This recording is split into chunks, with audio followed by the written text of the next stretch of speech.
दुनिया के कई देशों से चावल का आयात करने वाले देश इंडोनेशिया ने जब से अपने यहाँ चावल की आयात पर रोक लगाई है, तब से इसको लेकर चर्चाओं का दौर जारी है। इसी बीच एक बार फिर इंडोनेशिया के कृषि मंत्री अमरान सुलेमान ने कहा कि इंडोनेशिया के पास वर्तमान में चावल का पर्याप्त स्टॉक है। इसके साथ ही सुलेमान ने इंडोनेशिया के चावल स्टॉक को लेकर बड़ी जानकारी दी, जिसमें उन्होंने बताया कि इंडोनेशिया ने 3.7 मिलियन टन चावल का रिकॉर्ड स्टॉक बनाया है, जो 1967 में सरकारी लॉजिस्टिक्स एजेंसी बुलोग की स्थापना के बाद सबसे बड़ा है। सुलेमान ने बताया कि चावल का यह भंडार सामान्य 2 मिलियन टन की ऊपरी सीमा से काफी ज्यादा है, जिससे यह पक्का होता है कि घरेलू चावल की मांग पूरी तरह से पूरी हो रही है। इस दौरान वे बाजार में उपलब्ध चावल को लेकर चर्चा करते दिखे, जिसमें उन्होंने कहा कि वर्तमान में जो बाजार में चावल मिल रहा है उसका उत्पादन इंडोनेशिया में ही किया गया है और सरकार ने इसके सप्लाई को बनाए रखने के लिए धान के खेतों का विस्तार किया है। साथ ही इंडोनेशियाई कृषि मंत्री ने दावा किया कि सरकार देश में नए चावल के खेतों के विकास में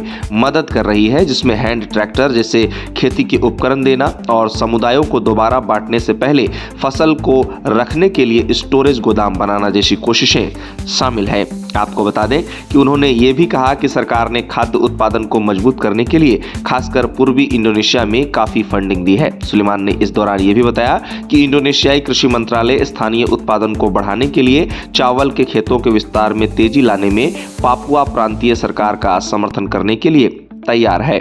गौरतलब है कि इंडोनेशिया ने फिलहाल अपने यहाँ चावल आयात पर प्रतिबंध लगा रखा है। इंडोनेशिया के इस कदम के पीछे चावल के पर्याप्त स्टॉक का हवाला दिया जा रहा है। अब इतने बड़े फैसले लेने के बाद इंडोनेशियाई सरकार देश में चावल की आपूर्ति को सुनिश्चित करने के लिए हर छोटी से छोटी और बड़ी से बड़े मामलों का ख्याल रख रही है। हालांकि इंडोनेशिया के इस फैसले से उन निर्यातक देशों को बड़ा झटका लगा है जो बड़ी मात्रा में अभी तक इंडोनेशिया को चावल का निर्यात किया करते थे।